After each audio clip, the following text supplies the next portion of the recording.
Olá, eu sou o professor Kleber Santos, cofundador da NET Fiscal. Hoje nós vamos discutir profundamente acerca da contratação de transporte oriundo de pessoa autônoma ou do Simples Nacional. Vamos nessa para que a gente possa usar muito bem a nossa agenda e, sobretudo, esvaziar o assunto.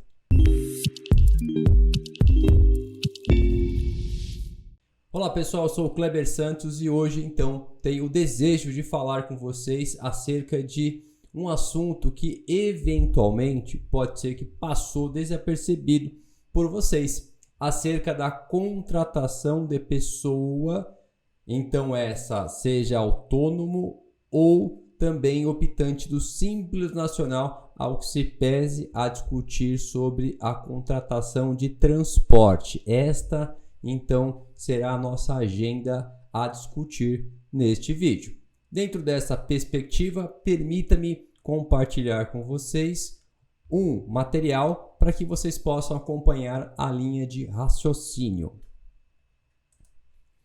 Diante dessa perspectiva, então, que nós temos aqui a discutir, vamos então iniciar sobre essa perspectiva voltada à parte de aproveitamento de crédito.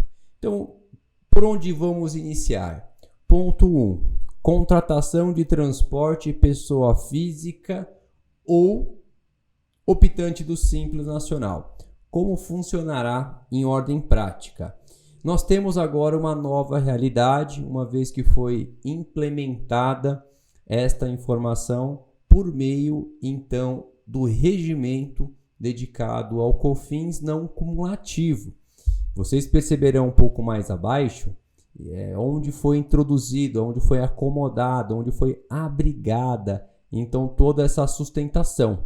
Mas eu quero que vocês tenham aqui agora, então, a dimensão de que toda vez que vocês contratarem um serviço de transporte, seja você pessoa jurídica, indústria, comércio ou até mesmo as próprias transportadoras, terão que tomar atenção da seguinte forma, sobretudo quem está como indústria e comércio, que é a novidade, obviamente.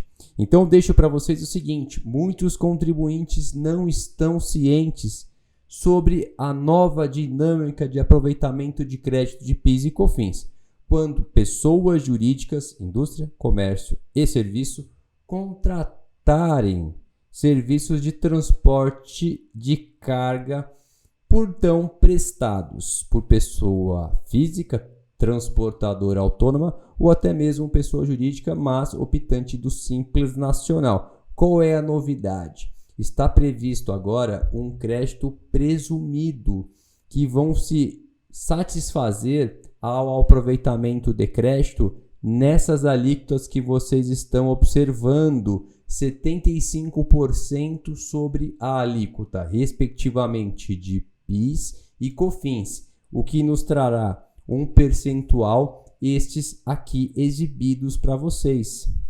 Aonde que isso foi abrigado? Onde que foi a novidade acerca disso? No ponto 3, que aqui vocês terão, então, obviamente, acesso a este conteúdo, e já fica o reforço para vocês se inscreverem no canal, interagirem, colocarem os seus comentários e, sobretudo, mencionar como que vocês estão observando e aplicando em ordem prática frente a esse tipo de circunstância que aqui está sendo então exibido.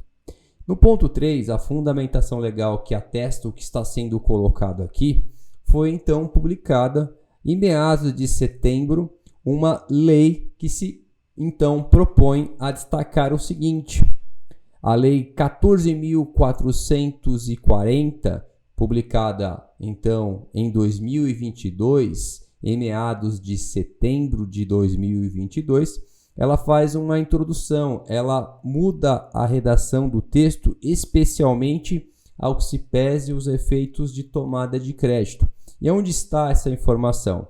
Dentro da Lei 10.833 de 2003, Artigo 3º, este que vocês aqui estão então observando. Esse artigo 3º, ele tem um parágrafo 19. No parágrafo 19 é aqui que mudou a redação que não tínhamos antes, introduzida por meio da Lei 14.440 de 2022. Nesse texto, nós conseguimos extrair a seguinte interpretação, onde diz: as pessoas jurídicas que contratarem, isto é, qualquer pessoa jurídica, uma indústria, um comércio ou até mesmo uma transportadora. Dizem ainda diante da leitura: serviço de transporte de carga prestado por. E aqui ele cita 2 tipos, então, de prestadores. Todo momento que um prestador, seja então ele um autônomo ou uma pessoa jurídica, terá que se submeter então ao parágrafo 20, onde diz que relativamente aos créditos relativos ou referidos ao parágrafo 19, ele menciona que você tem a possibilidade correspondente a 75% do crédito. Portanto, quando ele chama a atenção desse 75%, eu já fiz a conta para você, meu amigo, minha amiga. Isso significa este percentual que hoje você então possui esta possibilidade chamada de crédito presumido. Avançando na discussão, no ponto 4, que então de fato eu procuro esvaziar o assunto, consolidando o entendimento. Em recente publicação no portal do SPED, publicada no dia 2/3 de 2023, isto é, recentemente, ele também reconhece essa circunstância. E eu pego exatamente esse texto onde ele menciona possibilidade de crédito presumido em razão de 75% das alíquotas básicas da não cumulatividade de PIS/PASEP a todas as pessoas jurídicas que contratarem serviços de transporte. Dentro dessa perspectiva, então já está sendo determinado que essas pessoas que estão sendo contratadas para prestar esse serviço de transporte, seja transportadoras optantes do Simples ou até mesmo transportadora autônoma. É o que está sendo colocado, inclusive, nessa consolidação. Fica em evidência. E adiante, ainda destaca o seguinte: aonde que o contribuinte vai escriturar esses documentos fiscais na FD Contribuições? Já está sendo colocado. No caso de serviço prestado, se sujeitar à emissão de documento fiscal de, então, serviço submetido ao ISS, recomenda-se que você registre, então, dentro do bloco A da FD Contribuições. E caso se configure como documento fiscal de reconhecimento eletrônico de transporte, então figurando aos efeitos do ICMS, aqui ele recomenda que seja escriturada no bloco D. Perceba, aqui nós temos todas as informações. E mais, no ponto C, ainda cita quando você então contratar um autônomo, pessoa física, e por óbvio ele não emite documento fiscal, então aonde você vai escriturar este fato? No bloco F. No bloco F, demais receitas e demais créditos que são então dedicados ao bloco F. É aqui que vai ser então acomodado. Além disso, dentro ainda dessa mesma perspectiva, eles recomendam qual vai ser então a CST que você deveria, uma vez que é considerado como crédito presumido, necessariamente vocês precisam checar qual vai ser então a CST mais apropriada para o seu caso. Em regra geral, eu recomendo então utilizar a CST 60. Crédito presumido seria apuração de aquisição vinculada exclusivamente à receita tributada no mercado interno. Mas se o seu caso concreto, caso em tela, for diferente, você tem todas as ofertas que podem aqui observar lentamente, conforme estou passando no percursor. Bem, coloco a fonte, inclusive, da onde que eu extraí essa notícia para que você possa checar a veracidade desses fatos aqui exibidos. E por fim, caso você não concorde, entenda que há um espaço para uma discussão jurídica, eu também coloco uma situação, pessoalmente falando, sobre essa matéria. Para onde que nós poderíamos buscar, então, uma justiça, caso, então, de fato, você entenda que está sendo prejudicado.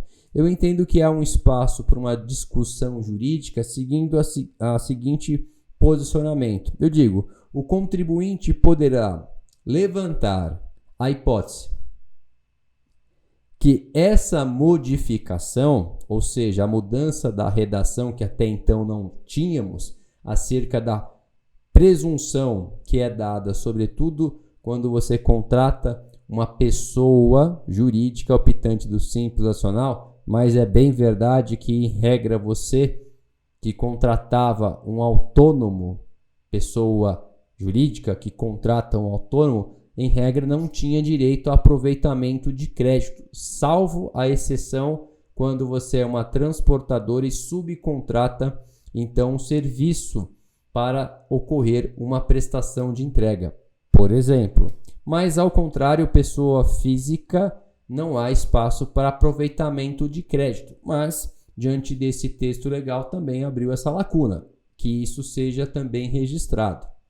Bem, mas ocorre que na medida que houve essa modificação, ocasionou um aumento na apuração do tributo, porque se no passado uma empresa, indústria ou comércio, ao contratar um reconhecimento de transporte, isto é, uma empresa que está prestando o serviço de transporte, e a partir dali ela poderia apropriar créditos na alíquota cheia, isto é, 165 e 7,6, independente se então era optante do Simples ou não, hoje nós temos esse impasse que é permitido apenas então 75% deste crédito.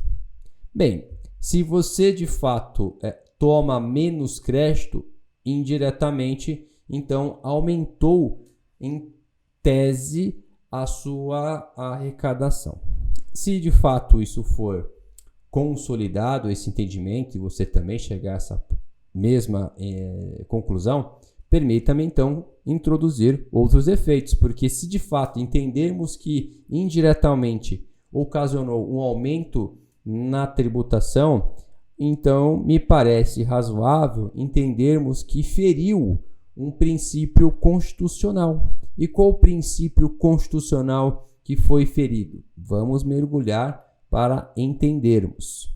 Na Constituição Federal, abrigado no artigo 195, então nós temos a linha a linha B, onde chama a atenção de receita ou faturamento. Ou seja, no parágrafo 6º, ele diz: as contribuições sociais a que se trata esse artigo, qual artigo? O artigo 195, só poderão ser exigidas após ocorrido 90 dias. Isto é, o princípio da noventena, nonagesimal. É este princípio que está sendo ferido, porque não poderia, então, esta lei que modificou esses efeitos seja reproduzida no mesmo dia.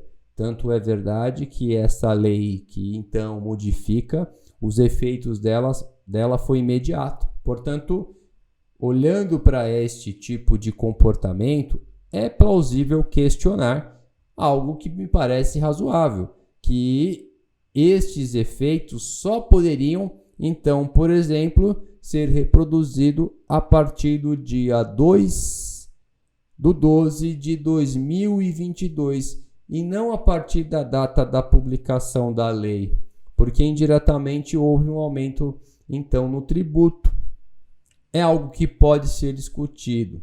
Portanto, meus amigos e minhas amigas, se porventura, então, vocês entenderem que há espaço para discussão, leve esses entendimentos que aqui nós discutimos nesse espaço de tempo, demonstrando que não há dúvida em relação à construção e à liberdade que foi introduzida dentro da lei que criou a não cumulatividade do COFINS. Ou seja, sobre o veículo que assim foi executado, me parece razoável, mas os seus efeitos eventualmente podem ser questionados, porque, pelo que indica, tem espaço para uma discussão jurídica. Bem, de toda forma, hoje o objetivo foi trazer para vocês essas informações que estão sendo muito discutidas e que muitas pessoas não estão cientes sobre isso. Nós colocamos no direito que, basicamente, colocaram um jabuti dentro da legislação de COFINS e as pessoas não observaram que tinha, de fato, uma mudança substancial, obviamente, para as empresas que contratam pessoas optante do simples para fazer entregas, então, de seus produtos. Portanto, encerro por aqui e novamente reitero, não esqueça de seguir a Net Fiscal, não esqueça de interagir, colocar os seus comentários, porque é assim que nós criamos novas ideias e pensamentos. O plano é um só, sempre devolver informações mais relevantes para que você possa aplicar no dia seguinte.